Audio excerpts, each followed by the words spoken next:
Bonsoir à tous, bienvenue dans le Journal de l'Afrique. Voici les titres de cette édition. L'armée déployée en Afrique du Sud pour tenter de mettre fin aux violences contre les étrangers qui ont fait au moins 7 morts et des milliers de déplacés. Nous serons en direct avec notre correspondante en Afrique du Sud et puis vous entendrez également l'appel à une Afrique du Sud debout lancé par Achille Mbembe, philosophe camerounais installé dans le pays. À 4 jours de la présidentielle au Togo, le président sortant Faure Gnassingbé fait campagne en s'appuyant sur son bilan économique, mais les inégalités restent frappantes. Reportage au somptueux port de Lomé qui jouxte des bidonvilles où vivent des dockers sans travail. La capitale économique du Nigeria, animée cette semaine par le Lagos Black Heritage, un festival qui met à l'honneur les cultures noires, expositions, concerts et surtout une régate nautique haute en couleurs. Reportage à la fin de cette édition. Les associations de la diaspora africaine en Afrique du Sud le réclamaient depuis plusieurs jours. L'armée a finalement été déployée aujourd'hui dans certaines zones du pays touchées par les violences xénophobes.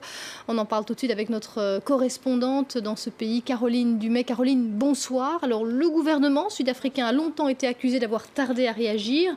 Ça veut dire que les autorités prennent la mesure de la situation aujourd'hui ?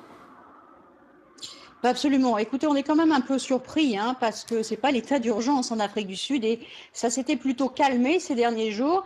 Mais il faut reconnaître qu'il y a encore des incidents isolés. Dans le township d'Alexandra, à côté de Johannesburg, eh bien, il y a eu un couple de Zimbabwéens qui a été attaqué la nuit dernière. Donc, il faut absolument éviter ce genre d'attaque. Le gouvernement doit faire passer un message clair. Le gouvernement doit protéger tous ses ressortissants étrangers. Et c'est donc pour ça qu'on envoie l'armée. Parce que là, le message est très clair. L'armée, il y a impunité. L'armée va réagir de façon sans doute beaucoup moins conciliatrice que la police. Et donc, c'est le degré de tolérance zéro vraiment face aux attaques xénophobes. Alors, ce qu'il faut aussi comprendre, c'est que dans certaines parties d'Afrique du Sud, eh bien, l'armée va travailler de concert avec la police. Et même la police a demandé à l'armée de venir.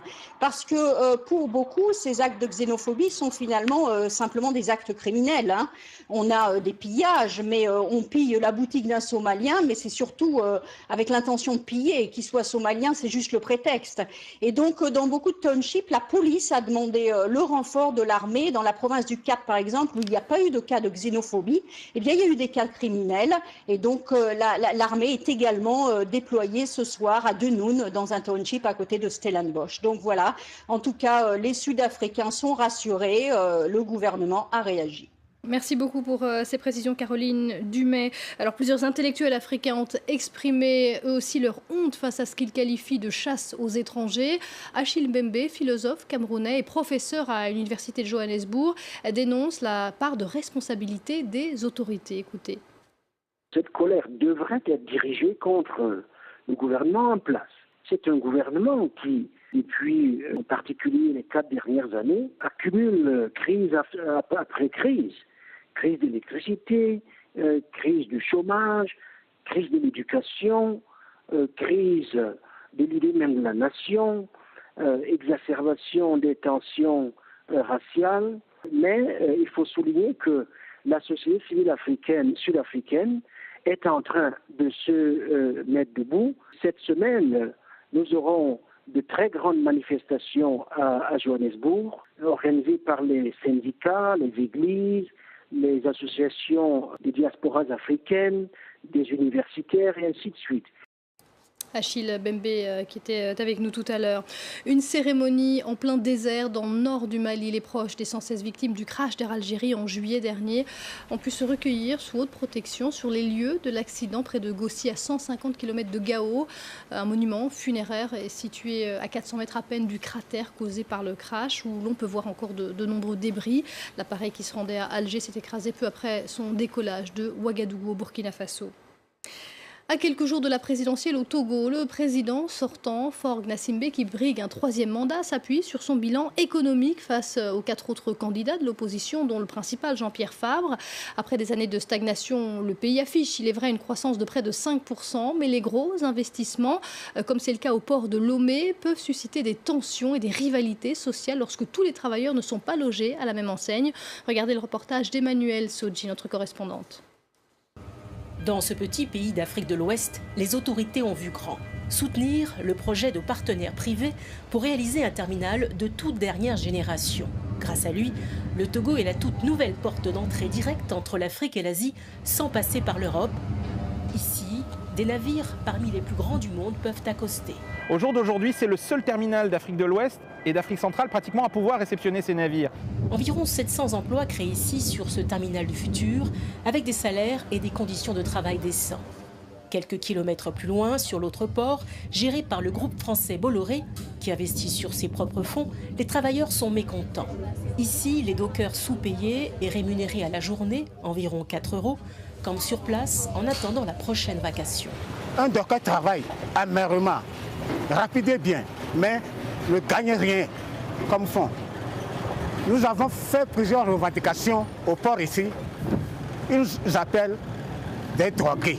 Alors, oubliant que des drogués travaillent, ils roulaient dans des voitures de luxe, ils construisent des maisons à étage sur des maisons à étage. Cela, c'est déplorable.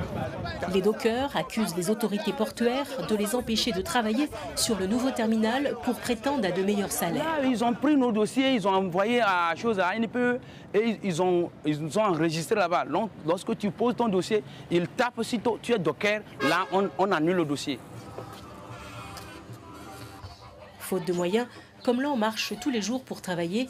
Sinon, plus de la moitié de son salaire passe dans ses frais de transport. Par exemple, quand tu finis la vacation, tu es obligé de marcher depuis le port jusqu'ici. Il y a plus de 7 km. On te donne comme prime de déplacement 50 francs. Or, le taxi moto, c'est 800 francs. Malgré un quotidien difficile et des revendications qu'il estime légitimes, le jeune docker refuse d'être taxé d'opposant. Souvent, quand on voit quelqu'un se soulever ou bien revendiquer ses droits, on dit de lui qu'il est opposant. Moi qui suis ici, mais avant l'entrée, vous avez vu, j'ai affiché les photos du président ici et je milite derrière le président. Ça n'a rien à voir, je n'ai rien contre le président. Je suis toujours derrière lui. Donc, c'est des droits que je revendique et non la politique. Après l'élection présidentielle, il continuera son combat en faisant la grève avec ses compagnons dockers pour gagner le droit de travailler et de vivre dignement. Après 2 années d'interruption, c'est une affaire emblématique qui se retrouve de nouveau devant la justice en République démocratique du Congo. Le procès Floribert Chebeya a repris ce mardi à Kinshasa. Le célèbre défenseur des droits de l'homme avait été retrouvé mort le 2 juin 2010. Aujourd'hui, 5 des accusés étaient présents, mais 3 restent en fuite. Un procès où planent encore de nombreuses zones d'ombre. Écoutez l'un des avocats des parties civiles.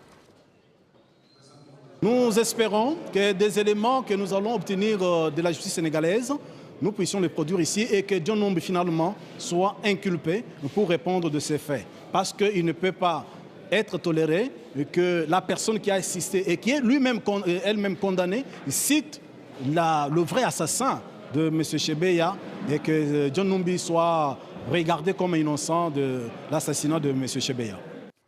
Des propos recueillis par Mehdi Medeb. Début d'une période de deuil de 3 jours en Éthiopie, après l'assassinat en Libye d'au moins 28 chrétiens éthiopiens revendiqués par l'organisation de l'État islamique. Une manifestation était organisée en hommage aux victimes à Paris, place de la République, à l'initiative d'Alex Mesfin. C'est un Éthiopien installé depuis 20 ans dans la capitale. Écoutez.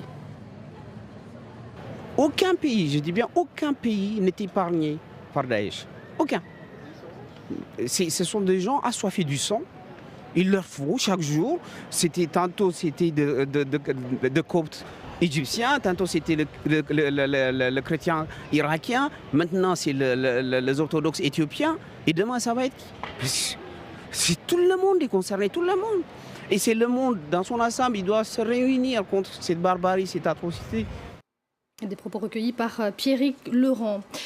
Lagos vit toute cette semaine au rythme du festival Lagos Black Heritage, une manifestation qui célèbre les cultures noires. Au programme, expositions, photos, musique, danse contemporaine, cinéma, théâtre, mais aussi une régate nautique à laquelle notre correspondant a assisté, Moïse Gomis. Sur le plan d'eau d'Ikoyi, c'est à grands coups de rame que se donnent rendez-vous les différentes communautés de l'État de Lagos. La régate est une vieille tradition nigériane. Plusieurs États de la fédération organisent leur festival aquatique. À la Lagos Water Regatta, l'enjeu est symbolique. Réconcilier les Lagosians avec l'eau. A lot of people in Lagos Vous ne le croirez sans doute pas, mais beaucoup d'habitants de Lagos ont peur de l'eau. Ils ne se baignent pas et il n'y a qu'une minorité qui pêche. Nous voulons nous assurer que les gens n'aient plus peur de l'eau, qu'ils voient que tout ceci est la nature.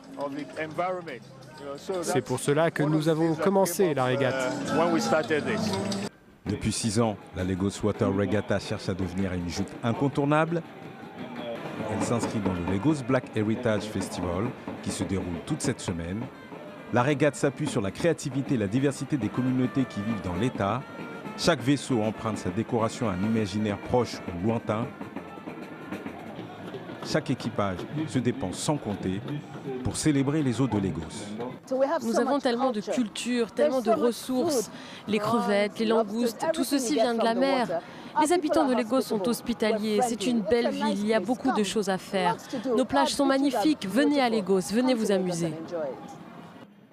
Lagos et ses 20 millions d'habitants, nouvelle destination sur la carte mondiale des sites touristiques. C'est un sacré pari loin d'être tenu. Lagos va devoir faire des bonds de géants. Néanmoins, au pays de l'optimisme, tous les rêves sont permis. Et un festival qui se poursuit toute la semaine à Lagos. Merci d'avoir suivi le Journal de l'Afrique. Restez avec nous, l'info continue sur France 24.